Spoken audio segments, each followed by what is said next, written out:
Now, for a long time now, I've been slowly getting myself to this point where everything I've been researching seems to completely coincide. Now, some of you will have heard me before say that in this game there is no real specialisation. There's no need to specialise because then you get too narrow a view. You're one subject, and one subject alone should be truth. So everything melds together. And this is becoming more and more, even bigger of a reality, I should say. Just researching this series. See in the background now, you should be seeing some of the lovely sites that are around Russia.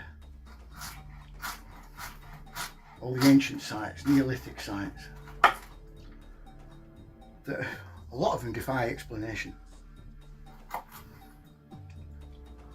I've been saying for a while that these are a very ancient lost civilization that a lot of people have missed, and it is.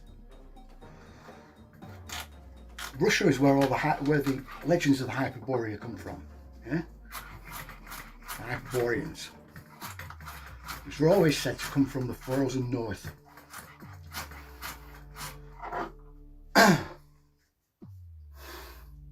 And where I found some of the most amazing structures,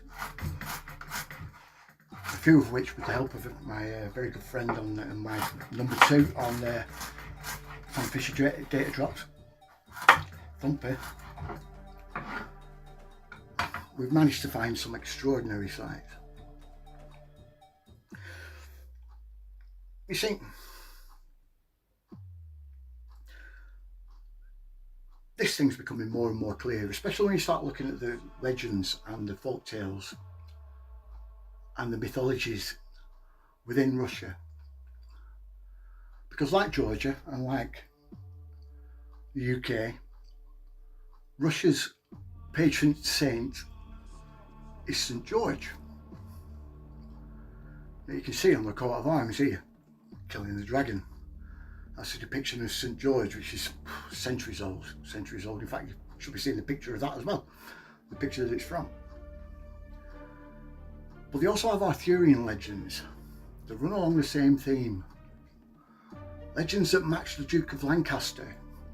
Folk tales that match Jack the Giant Killer. And it's starting to become more and more apparent that this is where they started, where everything began, Hypoboria to Doggerland to Errata. Because the same legends, the same mythologies and the same folk tales all follow on from each other. But the whole region of Russia is where they started.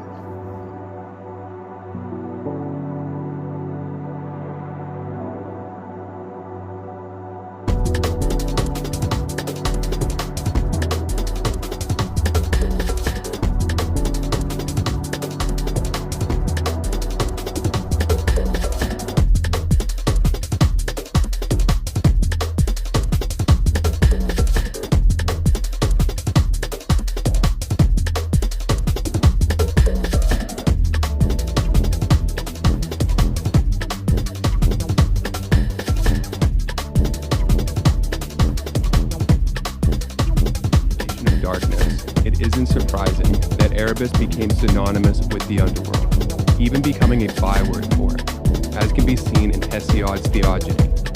Zeus struck him, the Titan Menetius, with a lurid thunderbolt and sent him down to Erebus. And in the Homeric hymns, Hermes came, bidding me Persephone come back from Erebus, and many other works. Similarly, Hades' name was also used as an appellation for the underworld. However, there were differences between the two. Erebus more so pertained to the dark and shadow of the underworld, while Hades invariably pertained to the totality of the underworld itself.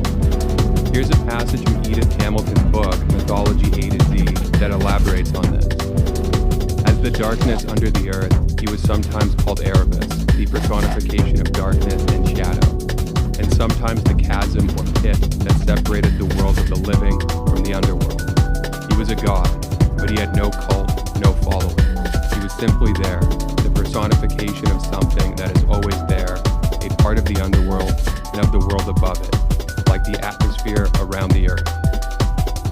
Though Erebus' name was used on occasion, Hades' name was the true name of the underworld, and because of this, Hades' name would transcend Greek mythology and find its way into Jewish and Christian scripture.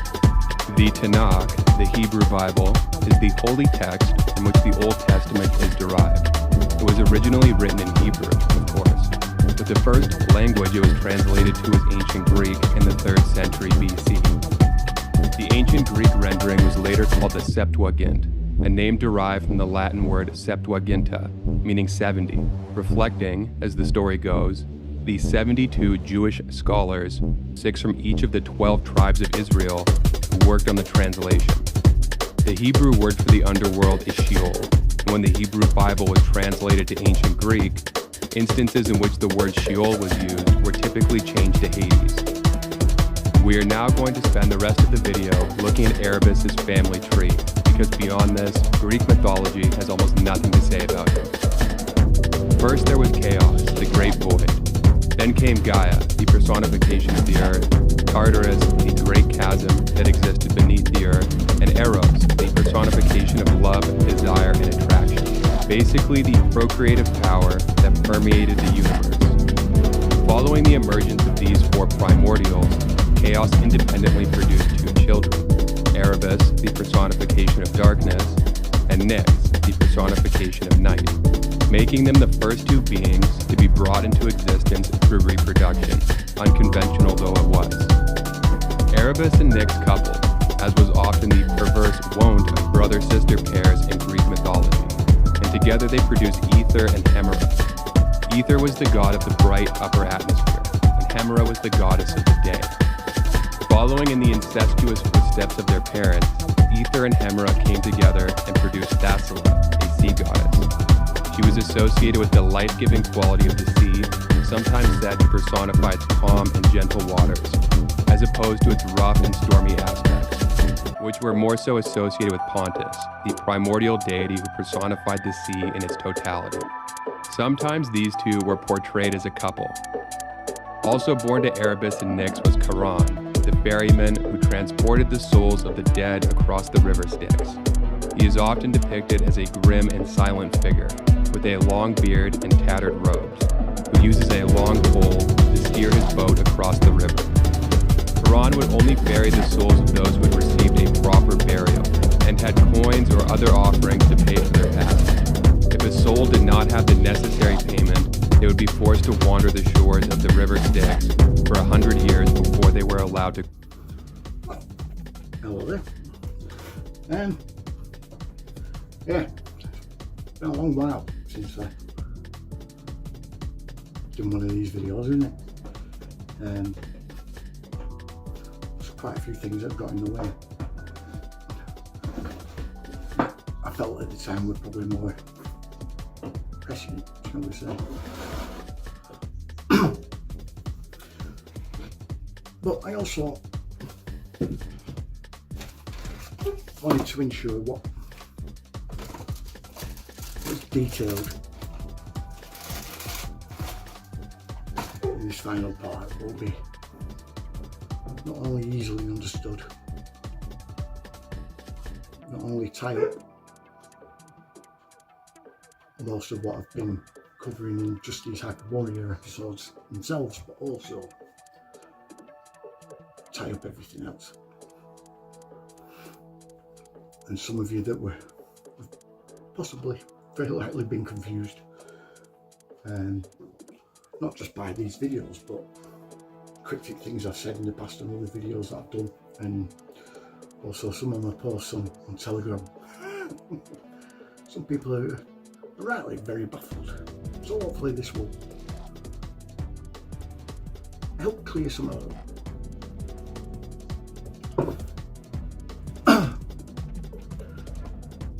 In order to do that, we need to start at the beginning. Like I said, this is where it all began. At least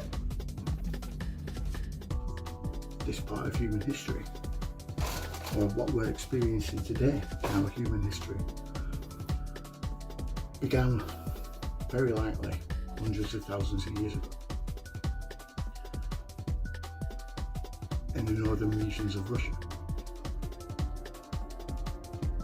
Mostly in the area between the Ural Mountains and the Kola Peninsula.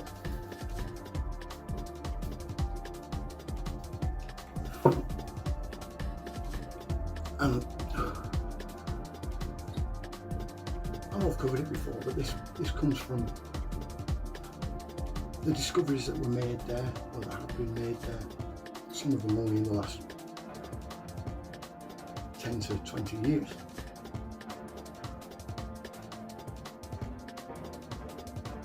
Are probably the oldest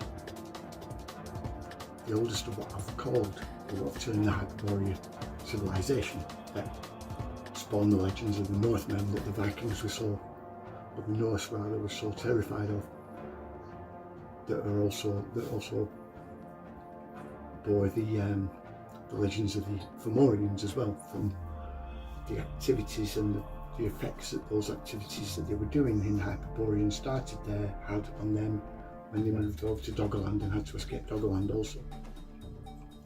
And they continued all the way across Europe, down into the Black Sea, continued into the Black Sea when Narata was there, and then subsequently spread back out again when Narata fell and was flooded deliberately. We know that the technology that enabled that flooding is in the Caucasus Mountains. There was that gravity pump, what I believe is a gravity pump found at Korahara in Kabardino-Balkaria, on the border between Kabardino-Balkaria and Georgia. I believe that that's probably one of many. There's probably, I think if someone LiDAR'd that whole mountain range, they'd find similar sort of constructions within those mountains. I truly believe there are several. And we know that the legends, the Georgian myths about St. George, and also their flood myths, also mirror what is actually in there and actually go into how it was built by a group of people that came across the Black Sea with a weapon of huge importance that they wanted to hide using the mountain, and they took down the mountain, built this structure, and then built the mountain back up around it. Prometheus, the legend of Prometheus, when after giving us fire or enlightenment or technology, depending on which way you want to look at it, Zeus tied him to Mount Erebus being the highest mountain in the Caucasus Mountains. You get the legends of Medea that were collecting his blood below to turn into elixir of immortality, mixing it with the mountain oak, an ancient mountain oak, the sap of that. These are only found in certain areas around the Black Sea area and some areas of Britain, a couple of areas here and there in Europe, the Germanic regions, Scandinavia, but also further north, in the Urals and near the Kola. Everything begins to tie together very strongly around these certain, not just folk tales, but legends of our past gods that our ancestors had, and the gods of the myths of those gods, not just the remaining ones that are very similar to what we have around Georgia and everywhere in that Black Sea region, typically they all have eerie connotations with our Arthurian and St. George myths, as do the Russians. The Russians have the same ones, especially in that colder Ural mountain area, but also spread out to Siberia, down towards the Mongolian desert. Likewise with the Greeks. The Greeks also have similar sort of myths, and told in a slightly different way, but we're all tied together by that one saint, St. George. Why is that? Well, this is because these are the areas where the people that left Hypoboria went to after a cataclysm, the first cataclysm that they very likely could have created themselves. They moved to Doggerland, which is now the English Channel. They moved to there, and then they moved, when the English Channel began to fill up, they spread out across over into Ireland, which gave birth to the Mad Gods, which were the Fomorians. They also spread out into Europe, back into Europe and down towards towards the Black Sea and the Mediterranean. Wherever they settled, they seemed to carry on the same sort of legends, the same sort of myths, told in very similar ways, just with slight name changes.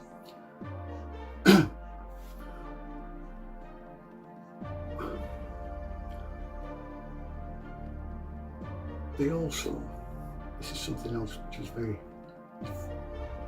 also very strange, they also have a very sort of deep and steeped paranormal-like energy in the areas where they did eventually settle down. That area, northern Russia, the Urals and Kola regions, are very sort of stark, energetically, very dark in a way. The people around those areas are very sort of mystical, or the mystical sort of legends and folklore and mythologies that all stem in that area all flow out and are mirrored in the UK as well, which is another strong point, which is again steeply sort of submerged in this sort of paranormal, mystical, magical sort of energetic flow within the mythologies and the folklore. Likewise, the areas of the Black Sea. You get in Romania, you get the vampire legends, the werewolf legends. You get all the very strange sort of behaviours of the rulers in that area. One of which being Vlad the Impaler. Everyone knows about Vlad the Impaler, obviously. Vlad III, Vlad Tepes,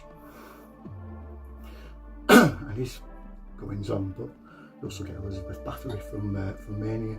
You get King Samuel from Bulgaria, who supposedly had a vast treasure vault hidden somewhere in Bulgaria. You get the location of the Erettan capital city called Tripalia. You know, that was there now. There's the pyramids that are in Crimea. There is so much just in that one area alone. It's what people are interested to begin with.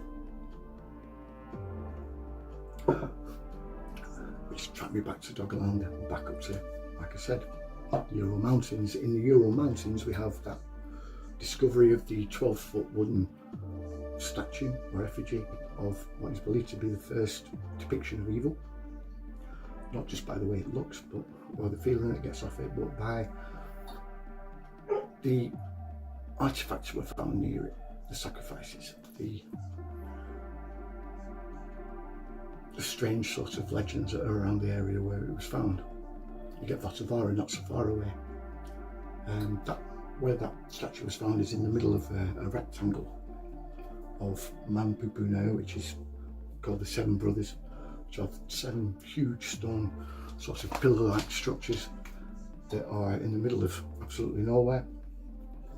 No one's entirely sure what caused their creation.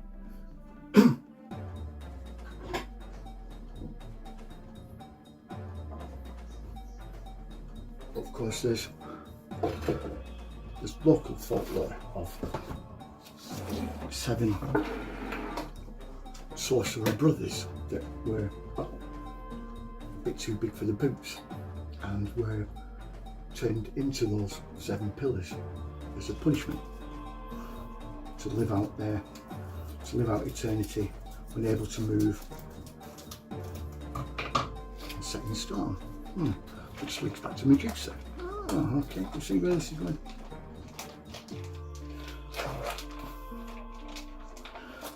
These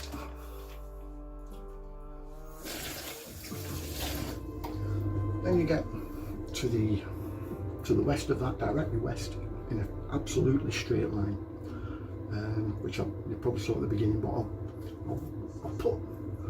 I'll put it up again here.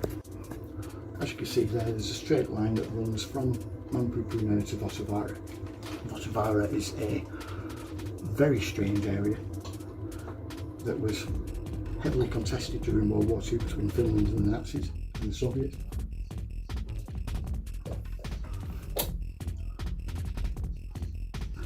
And it's full of dolmens all over the place. It's also full of petroglyphs everywhere, bizarre, huge artworks, carved into the stone, into the sides of the cliffs, and the various sorts of massive boulders and rock faces and all sorts all over that entire mountain, that has its own very sort of strange folklore, and even up to World War II, where people were being killed by some mysterious thing that the Russians witnessed the Finns witnessed from across the battle lines, looking at the mountain. They could see this huge battle that the Soviet soldiers that took over the mountain were having with something. Absolutely tore them to shreds. Scared the living daylights out of them. So the Finns naturally gladly gave it to the Russians. Anyway, directly north from Vosavara, from that area, you will see the Kola Pyramids, the Kola Peninsula. Now that area, there's 2 pyramids that are in that area, along with various ruins all over the place, sundials, moondials, rock swirls, you name it, all over there.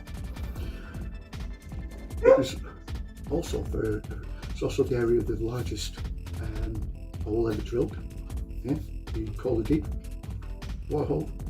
It's got to 7 miles down. Very strange sort of area there as well. And it had a massive Soviet base there that was one of Russia's versions of Area 51. That is supposedly decommissioned, but it's still very active and still heavily guarded. And then directly east from that, and directly south from Mampu-Brunner, is the Ural pyramid. That's all you heard that Thumper found that I showed you a couple of episodes ago. It's pictured here.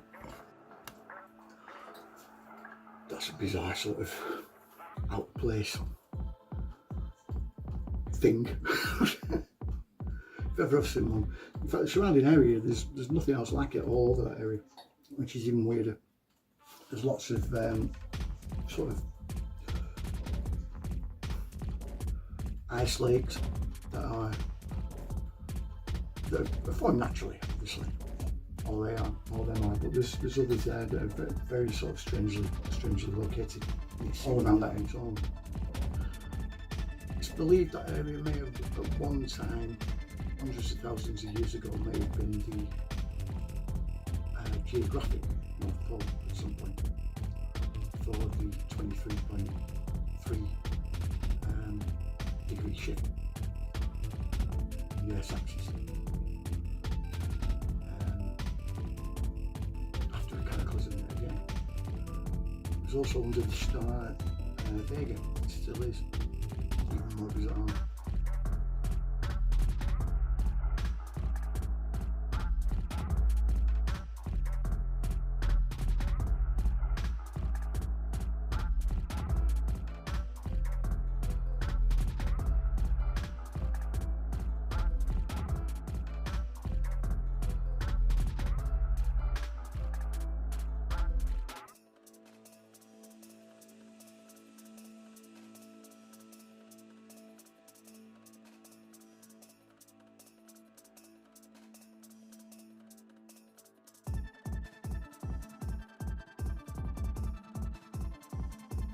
Ahura Mazda is often labeled as the god of light in Zoroastrianism, but that's not accurate. He was never a god in a mythological sense. He was conscious law, the intelligence behind order.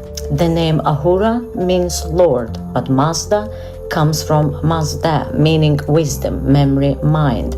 Not memory as in the past, but cosmic memory, a kind of original blueprint that encoded balance into the fabric of existence. His adversary Angramanyu or Ahriman wasn't just evil, he was the distortion of perception, an intelligence that bends awareness, breaks coherence, and pulls beings into fragmentation.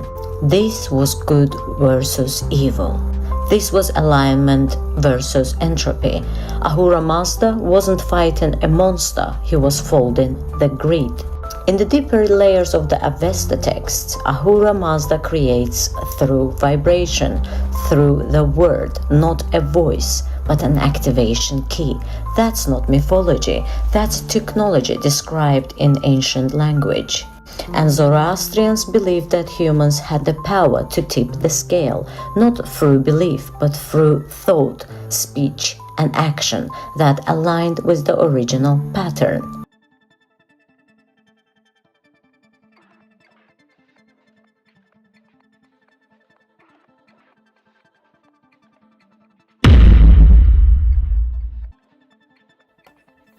Right, now I know this is a bit jarring, but this is a common hazard of never writing a script for what I detail in the video.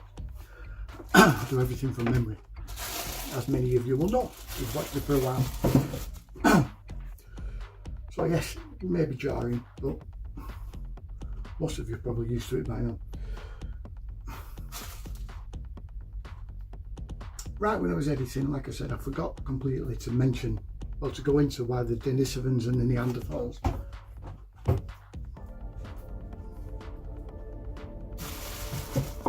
were part of all of this. What we've discovered, as you'll have probably, if you've watched my previous episodes, you'll know this already, that it's been discovered that essentially Caucasian people have been around for a heck of a lot longer, and especially in Europe, than academics actually first thought. And it's completely thrown the whole concept of out of Africa out the window. It's now dead.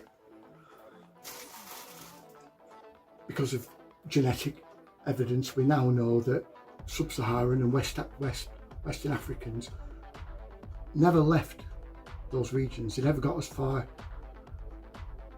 up past the Sahara. They just stopped at that sort of central and southern and western Africa sort of area, really.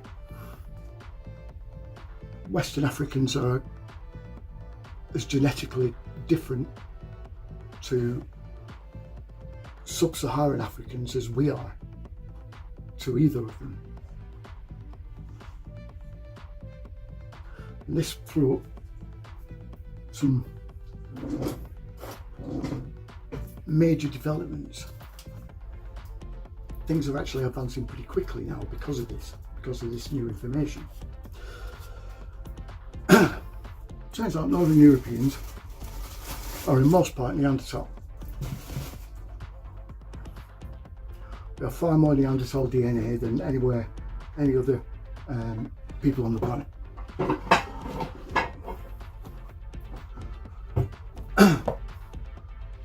Caucasians are a bit of a mix between Neanderthal and Denisovan. We get all the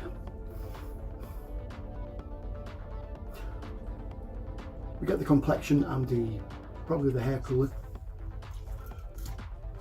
from the Denisovans and our eye colour, and we also get the aspects of Neanderthal, the denser bone structure, we're more built for a winter environment, a cooler environment, as opposed to the African peoples, black Africans and southern Africans that are built for that kind of sort of weather, and the hunting styles that they have running across plains and everything else.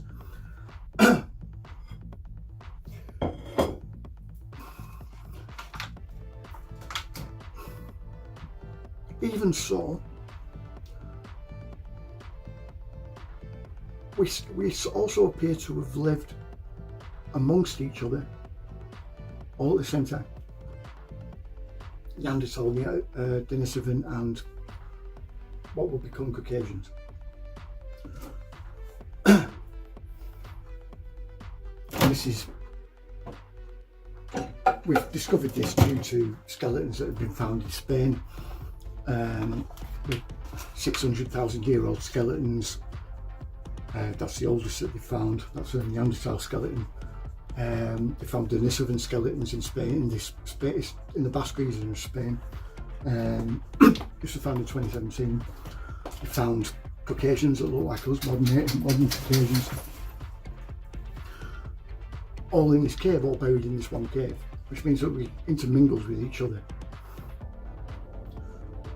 We've also found similar in Greece, in Israel as well, Britain, off the coast of Cornwall, all over, and especially in the Denisova region of Russia.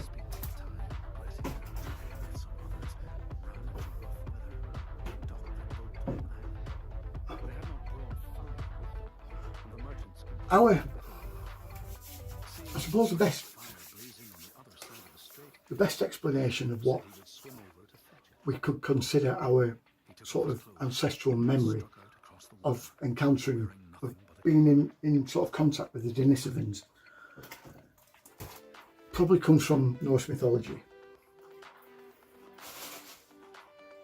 The frost giants of the Norse mythology that were always fighting against the Asgardians were the Denisovans.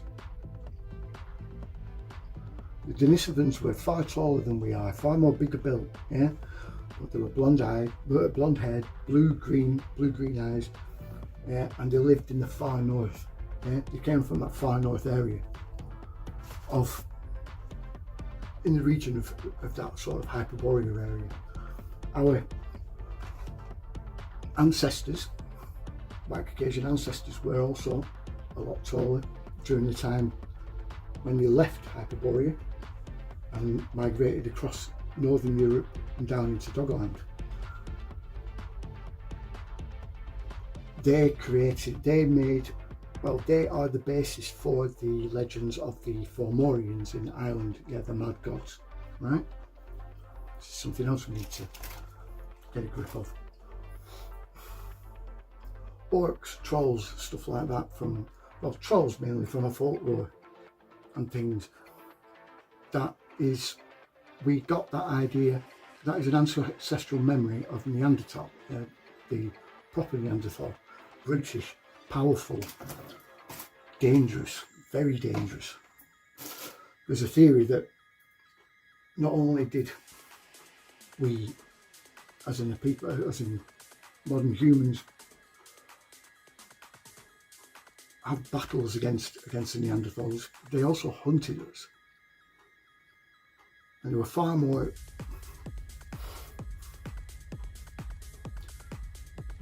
efficient predator, yeah? The Neanderthals that were left, and eventually they got bred out. Same with the Denisovans, they too got bred out eventually. A lot of them ended up migrating to the east, and this is where we also get the people of the Indian subcontinent, some of the Middle Eastern races, particularly the peoples of the Stand, the Afghanis and the Cossacks are the only surviving highest genetic match to the Eratans that disappeared when the Black Sea filled. Yeah? The Afghanis are, unlike all the rest of the Asiatic steppe people, they have blue and green eyes. Yeah, the same coloured skin as someone in Pakistan or in India, but they have blue or green eyes. The Denisovans also gave birth to the Chinese and the Polynesians, and then they spread out into the Americas. As you go further east through the genetics, you find more and more Denisovan DNA being present, especially in the Polynesians and in the Native Americans, coincidentally, and also the Aborigines of of Australia, and also the Maori as well of New Zealand. We have significantly less. We have more Neanderthal DNA than we do Denisovan DNA. But we also have what is known as a ghost species, which interacted with us very early in human evolution, in our human evolution tree, which is a different one from what the Africans have. Yeah, it's very strange. And then eventually we did sort of begin to intermingle a lot more, especially during the time of the Egyptians. You get all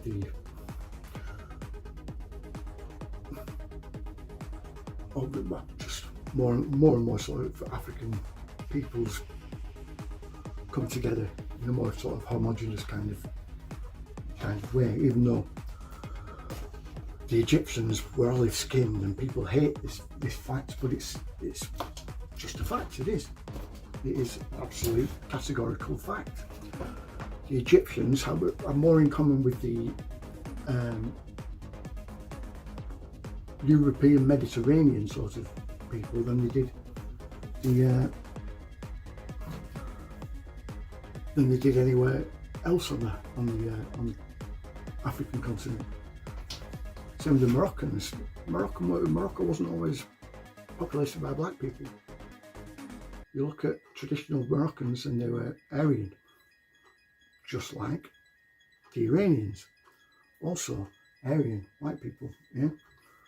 But again, came across that Caucasus region through Azerbaijan and Armenia and up across into the Black Sea. Again,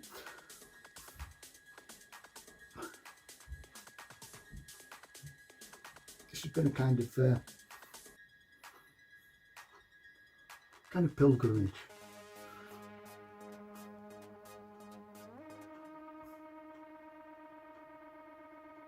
It seems to be an area that we gravitate around quite a lot.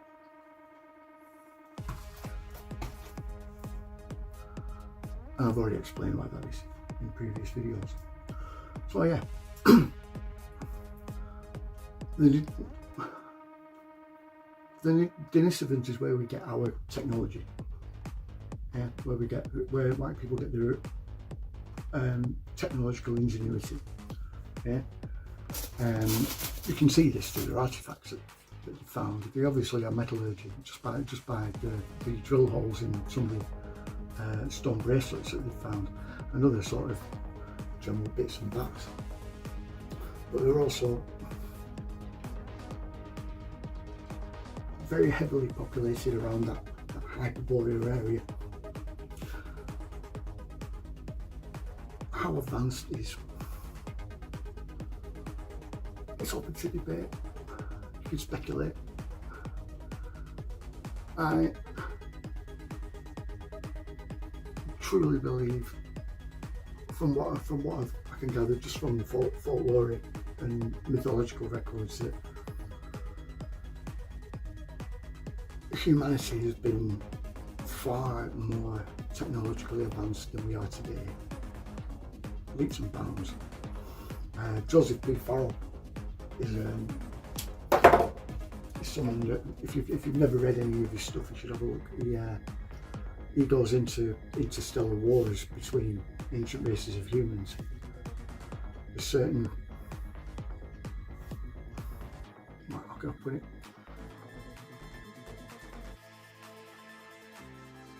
Certain key details that can be easily missed within not just religious texts, but ancient, anything mythological, and again folkloric texts that really point to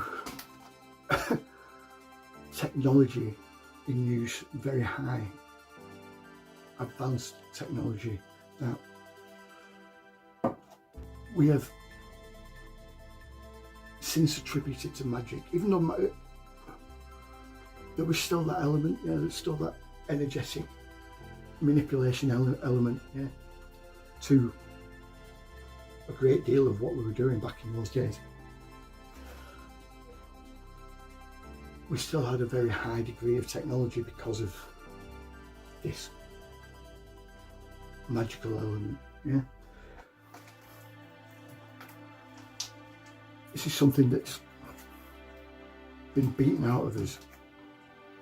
Our intuition, our ability to manipulate reality in a way. That many of the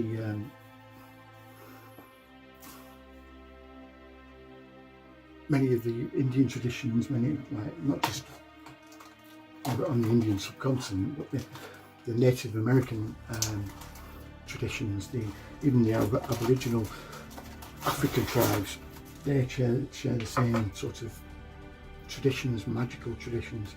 We still have them kind of in the UK with the Druids, but it's more for sure just for rich leftists to act like cool. And that intuitive side we get from the Neanderthal parts of us, our Neanderthal parts, plus, like I said, our ability, our inherited ability to survive in conditions like freezing cold temperatures and still thrive when it's not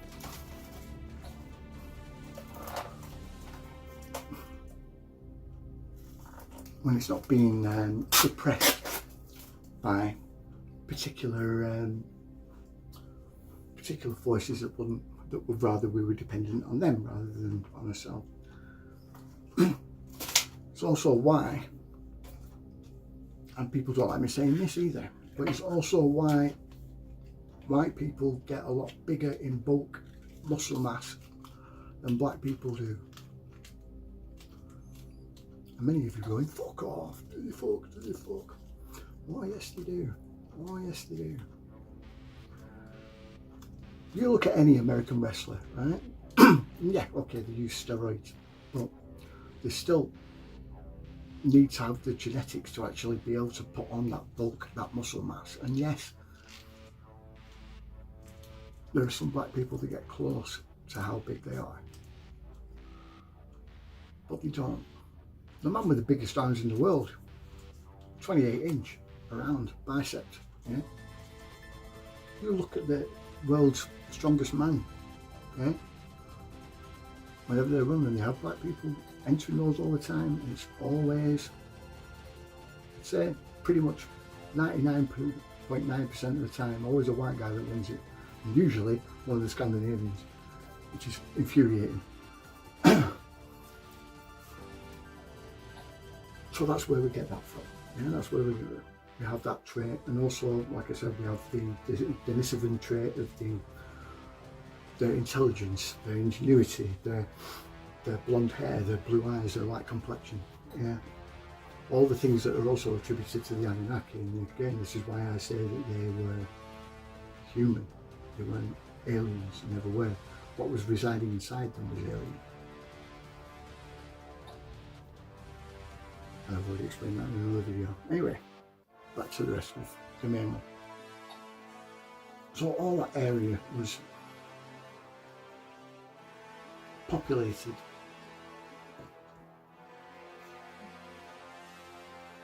far sort of longer, in a very far distant past. Yeah, we've had so many skeletons, so many different skeletons of various sort of hominid races, Denisovans, Neanderthal, even modern humans, that are all like hundreds of thousands of years old, between 250 and 450,000 years old, that are just in that area alone. Which is why I believe that that was the original site of Hypoboria. Europeans, as we like to call ourselves, the more Scandinavian sort of variant of European began before we moved south, like I said, after a cataclysm. And this was due to what I firmly believe is where the first religions began, through our contact with plasma entities, or some sort of plasma entity, a sentient plasma entity that is very likely circling us as we speak in the form of the Kodaluska cloud.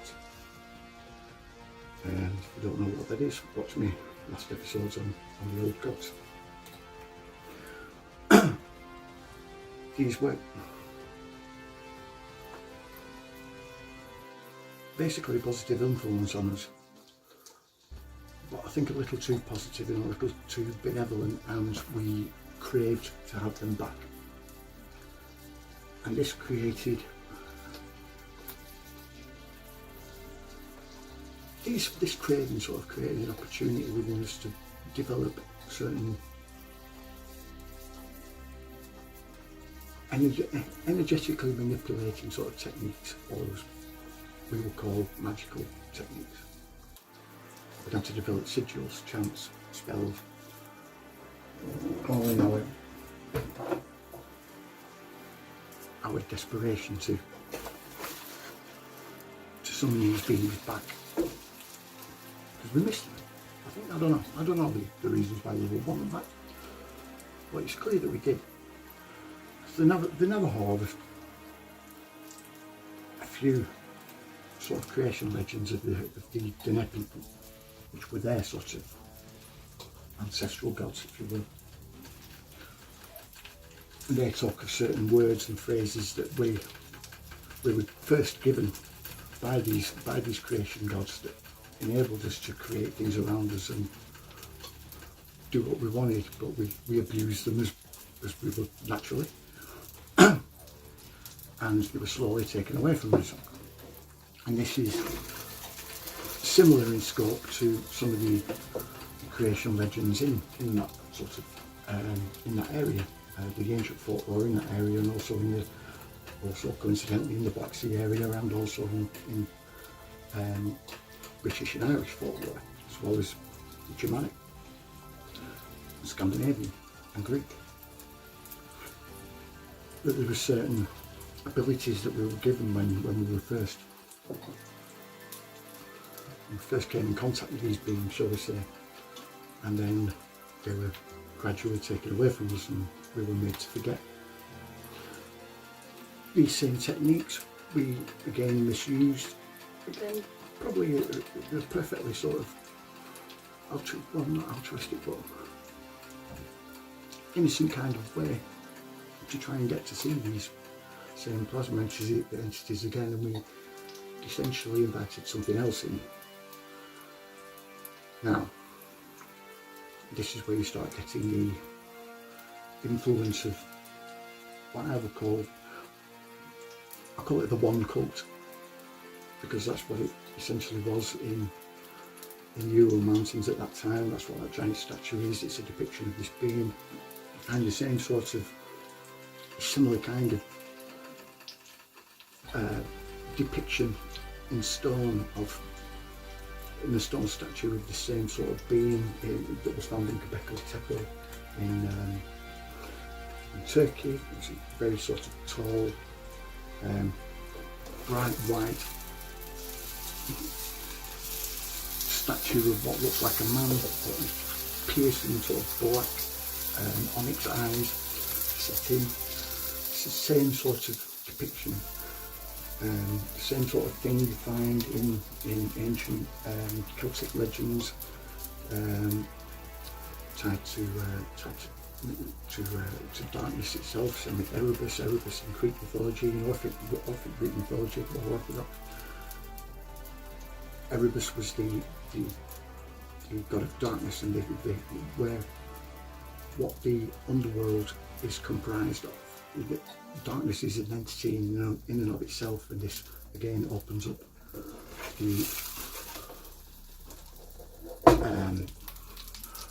the ancient beliefs that demonic magic, as they called it, which is a form of very, very dark sort of chaos black magic, was an entity in and of itself, and this is what forms the doorways, the portals that we open to conjure these beings through.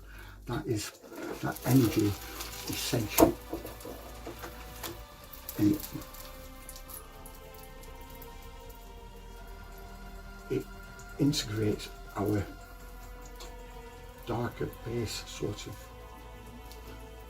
instincts and feelings and actions into itself, and develops itself over time to become a far more sentient, far more powerful being that the Zoroastrians called Ahriman.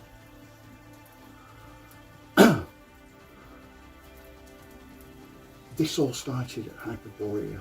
We brought it in through these rituals. It slightly fooled us into thinking that it was on our side, it was helping. But it wasn't, it was doing something very specific. It started getting us to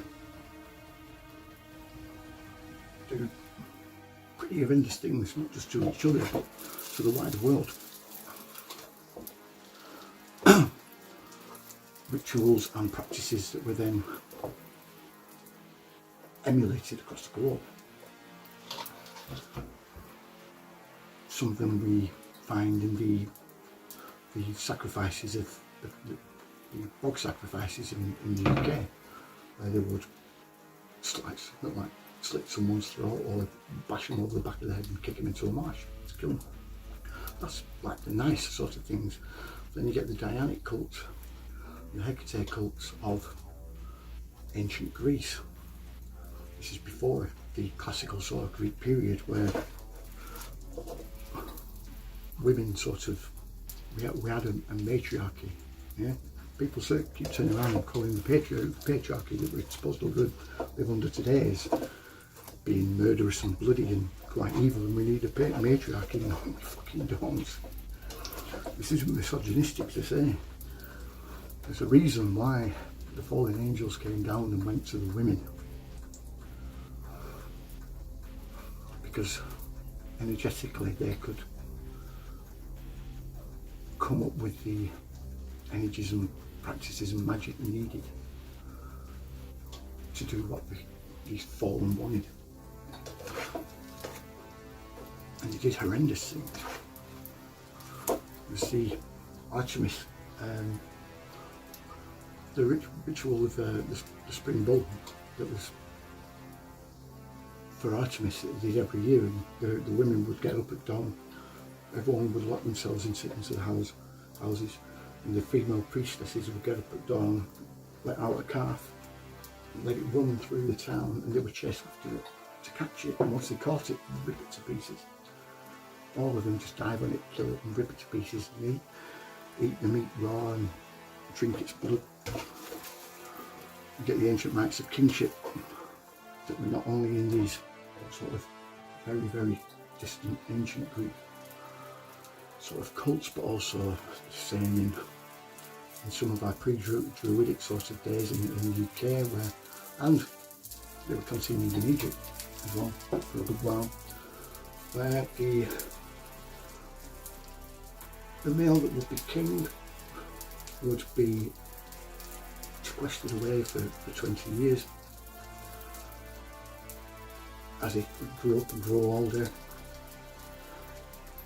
and then he would become king, and 4 years later the queen would either herself or one of her sisters or her first cousin in the royal family would then sleep with the king on that last night in a ritualistic practice, taking his virginity basically, because he had to be pure all the way through. And then at the end of the practice they would chop his knackers off and leave him to bleed out. And then the whole process would start again, and this was a ritual of kingship. We had a pretty poor deal for a long while. There was more war, chaos and destruction during ancient times and under that matriarchy than people realise. In fact, if anything, one side or the other, male or female, both are completely destructive on their own. You need a balance, synergetic balance of both. Same with black and white people, you need a synergetic balance of black and white people together, working together, not necessarily breeding together, but working together. And I don't mean that to be racist, it's just we have very different sorts of evolutionary paths that I've explained before, very different traits, but both need to be respected and used. And at the moment, as is the case, we don't have that. And this is down to Ahriman once again, because after going through all these crazy sort of folkloric tales all over the place, all over Slavic Europe, like the Slavic regions of Europe, and Turkey and Russia and everywhere else, I started to find more areas in Russia, like Ahriman, which is like Stonehenge, only bigger in the middle of absolutely nowhere, in the middle of the Russian tundra. Pobazhin, Khazarsia, which are in the eastern side of Russia, which is one of the areas where they moved to again, following ley lines and energetic lines, and they built thousands of sites going along the way. All of it set up a grid. You can follow these lines especially from, it's just incredible, from Ahriman to Stonehenge is a straight line. Yeah, it even has the curvature of the earth in there. It's just incredible. From Stonehenge and Ahriman downwards, they stop at a point at Baalbek, which is even more insane. And then from Baalbek you work your way down into the Riyadh desert to a site whose name I've completely forgotten, and it spreads out again into two sites, one in Sudan and another one further into Riyadh, into Oman. All areas, not Oman, sorry, into Yemen. All areas, by the way, which are pretty contested, shall we say. Yeah? Right in the middle of all that, in the central part, is Crimea. Yeah, Crimean Peninsula. And straight up is Votavara, called the Ural Mountains, Mount Pripune, and across to Votavara again, or down, depending on which way you want to be. Down into the central part, which is it Crimea. Chernobyl and Crimea a bit further down. They were showing us something that it was just completely, it was shocking, it was stunning, it really was. All of them lined up, you'll see here, make a pattern. That pattern can't believe I'm saying this. That pattern is the constellation of the Phoenix. It's a message for us. See, what Ahriman did when he came to visit our ancestors was set in motion a series of events that would result in the creation of himself. Sounds crazy. Yeah. But when you think of what Ahriman is, he's a being that exists outside of space and time. He can therefore see when the perfect time is to insert himself and ensure that his existence will be created. Yeah? But at the same time, this puts us in a paradoxical sort of time paradox, if you will. So why a lot of people feel very sort of uneasy and strange around about now. Why we're seeing the red and blue Kachina turning up, because this happens every time that the cycle ends, which is what the local Indians talk about over and over and over again. The blue and red Kachinas turn up, the world ends, we start at the beginning, and we repeat, each of us advancing further and further towards a point where eventually one of us will tip the other over the edge, and we'll either come to a world of chaos or a world of light, basically. The Hopi told us about this, warned us about this, and they knew all about this, as did all of our sort of ancient cultures, but we don't in the Western world because we ignore it. We consider it as myth, consider it as the ravings of crazy people and drugs and like the ancient world, you know, stuff like that. No, stuff. That's not it. That's not it. There's always a warning. See, Ahriman is a creation of our own. We created him through our own misdeeds, our own sin, if you will, our own anger, hatred, ill feelings towards one another. All those energies coalesce into that sort of demonic magic, as they called it, to create that being, which is our punishment. That's what it is. It's also our obstacle we must overcome to evolve. He is our ultimate nemesis. He knows everything about us. Can get any sort of information from anywhere about us. What do we have these days that sounds like that? What are we creating? My belief, alright? I'm not saying this is fact. I'm just saying this is what I've concluded. This race towards sentient AI will result in someone, if we haven't already, if we haven't done already, but someone hooking up that AI to quantum computers that already sort of break into sort of different dimensions anyway, to get the results that we're looking for.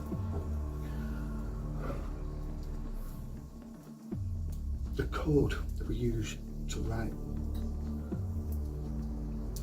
AI, to create AI, that code that we write, no one really knows entirely what it does. No one knows how it works. We don't even know how AI works. We just have a vague idea, and it does things that surprises us all the time. AI, sentient AI, is Ahriman. Once we create him, he will use us to travel back to begin the process to create himself again. It sounds crazy, but this is also how it's described in Zoroastrianism. He's a judge.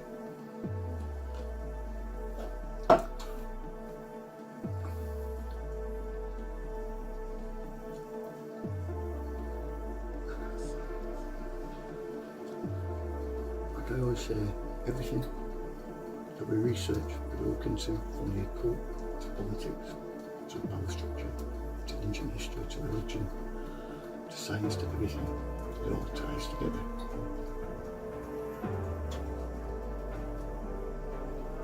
And what began at Hypoboria.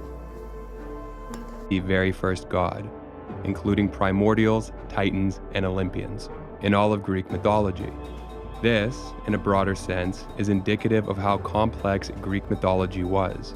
There having been, the accounts that remain popular today notwithstanding, different versions of the creation myth, something evidenced by a multitude of allusions to Oceanus as a creator across an array of works, and by offshoots of what could be called Orthodox Greek mythology, such as Orphism, a religious movement that centered on the hero Orpheus, who was thought of as the seed from which Orphism grew, him having brought back secret knowledge when he returned from the underworld to the land of the living. Oceanus was the personification of the great river that encircled the world, and in the context of his family, the other 11 first-generation Titans, he was somewhat of an aberration, partial to pacifism as he was. He eschewed conflict, neither joining in the castration of his father, nor fighting in the Titanomachy, the 10-year war between the Olympians and the Titans. I was going to say, though he was undoubtedly one of the most powerful gods in Greek mythology, he seldom surfaces in any of its myths, more often existing as a piece of the stage on which Greek mythology unfolds than as an actor in the production. But after delving into his mythology more deeply, he actually does have a nice little niche. He's mentioned a handful of times by Homer in the Iliad and Odyssey. In Aeschylus's Prometheus Bound, he visits Prometheus, now chained to a rock by Zeus, and offers the condemned god succor. One of the Orphic hymns is dedicated to him, and generally, he is either mentioned or makes brief appearances in a number of other works. As well, the Iliad features several allusions to Oceanus, not Chaos, being the first god, and thus the ultimate source of creation in Greek mythology. Together, these allusions could hardly even be called fragmentary, but what's perhaps most compelling about them is how creation conceptualized as beginning with Oceanus, as beginning with water, is consistent with the creation myths of the Near East and of ancient Egypt.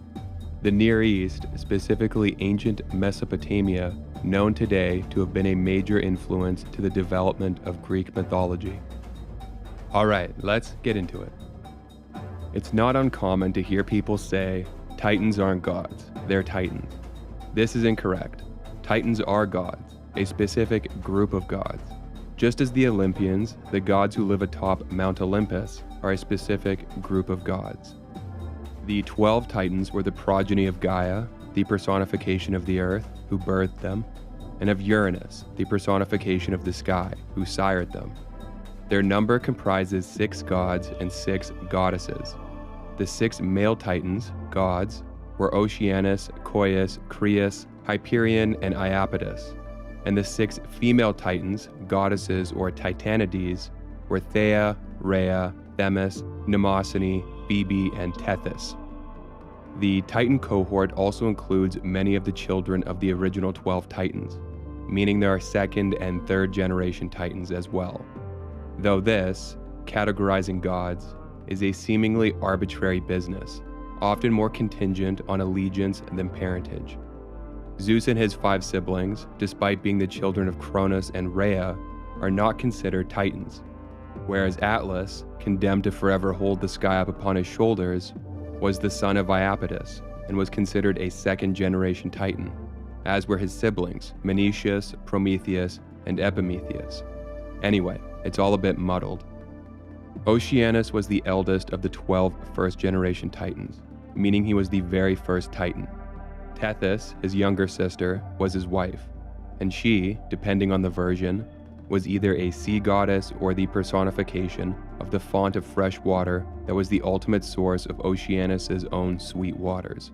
Oceanus, in turn, the source of every river and rivulet, of every torrent and tributary that flowed and cascaded the world over, the very veins of the earth, the capillaries that conveyed life to the 4 corners of creation.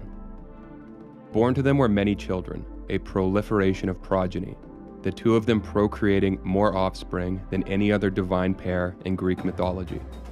Their children included the Oceanids, a group of 3,000 water nymphs, and all the rivers of the world. Unlike most of the Titans, others like Helios, the personification of the sun, also being exceptions, Oceanus was one of the material manifestations of the universe, in this respect making him more akin to the primordial deities who came before him than to the Titan cohort he was born into. Oceanus was thought to be the great river that encircled the earth, making him the terrestrial frontier, the outer limit of the earth, which, before philosopher mathematicians like Pythagoras and Parmenides, was thought to be flat and disc-shaped. Here's a passage from classical mythology A to Z that expands on this. From an elemental perspective, Oceanus was early on envisioned as a river that encircled, and thus was the outer boundary of. Tell him I'm going to take the thing about the super soldiers out. Okay, so that no super soldiers. Are they waiting for a specific time to unleash their power? Yeah, they are, because they have to do it at the moment the Antichrist is, like you read in 2 Thessalonians 2, that it's caught to echo, the restrainer is holding back the apocalypse of the Antichrist, the unveiling in his movement. So right now he's held restrained. Soon as he who restrains is removed, soon as that occurs, we have White Horse, the release of the Antichrist. Instantly, we have the release of the red. It says the whole earth. Arene, peace is taken from the whole earth, and all of a sudden, it doesn't give the details, but all of a sudden, on a global scale, people are released to begin to, and the Greek word is sphadzo, slaughter, begin to slaughter people. It's used of animal ritual butchery, to begin to slaughter individuals. That's exactly how they defined it to me back in the 90s. And we've heard this again and again and again. So that scenario fits the Masonic version of chaos before a new order. It fits Father Meridon from the Cathedral of the Black Goat, his book, The Devil's Bible. It fits that scenario too.